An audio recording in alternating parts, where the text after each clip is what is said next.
खाने में खतरनाक मिलावट का मुद्दा, फूड अडल्ट्रेशन का। सर, बाजार में प्योरिटी का लेबल लगाकर, फर्जी लेबल लगाकर खुलेआम जहर बेचा जा रहा है।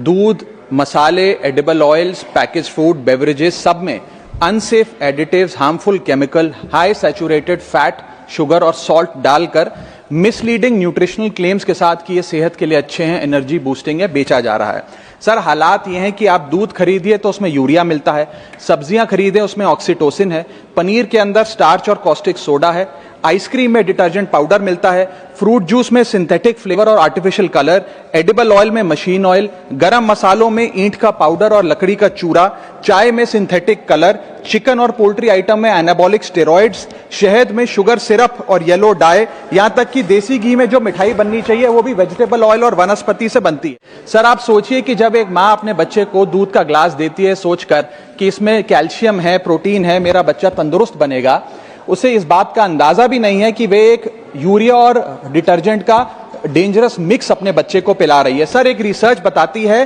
कि मिल्क के सैंपल्स में 71% सैंपल्स में यूरिया और 64% सैंपल्स में न्यूट्रलाइजर जैसे सोडियम बायोकार्बोनेट पाए गए। सर, इतना तो देश में मिल्क का प्रोडक्शन नहीं है जितना इस देश में दूध बेचा जा रहा है। सर, दवाइयों पे आ जाए, वेजिटेबल्स पे आइए सर, सब्जियों जिनको हम सेहत का भंडार समझकर खरीदते हैं, उसे ऑक्सीटोसिन का इंजेक्शन लगाकर फ्रेश, हरा भरा और उसकी ग्रोथ को एक्सेलरेट कर कर बेचा जाता है। ऑक्सीटोसिन सर वो हार्मफुल केमिकल है जिससे dizziness, headache, heart failure, infertility और कैंसर जैसी बीमारियां होती हैं।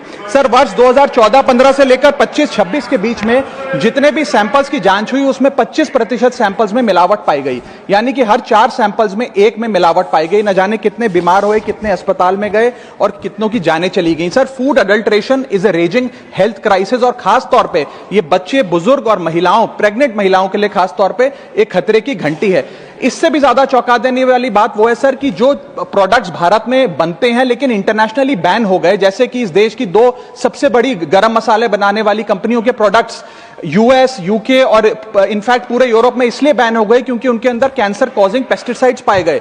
वो मसाले भी आज भारत में बेचे जाते हैं और धड़ाधड़ खरीदे जाते हैं। हम we are forced to consume those products. Sir, हालात यह है कि और देशों के अंदर जिन फूड आइटम्स को पालतू जानवरों को भी नहीं खिलाया जाता, वो हमारे देश में धड़ाधड़ ये कंपनियां बेच रही हैं। सर, मैं इस संदर्भ में कुछ सुझाव लाया हूं। पहला सुझाव, FSSAI जो हमारा रेगुलेटर है उसे मजबूत करिए, एडुकेट मैन पावर दीजिए, एडुकेट लैब टेस्टिंग दीजिए। दूसरा, जो फाइन्स और पेनल्टीज हैं वो फाइनेंशियली मैनेजेबल है, उनको बढ़ाने की जरूरत है। थर्ड, पब्लिक रिकॉल मैकेनिज्म होना चाहिए। यदि किसी एक प्रोडक्ट में मिलावट पाई जाए तो उसको पब्लिकली नेम और शेम कर मार्केट से रिकॉल करें और मिसलीडिंग हेल्थ क्लेम्स की एडवर्टाइजमेंट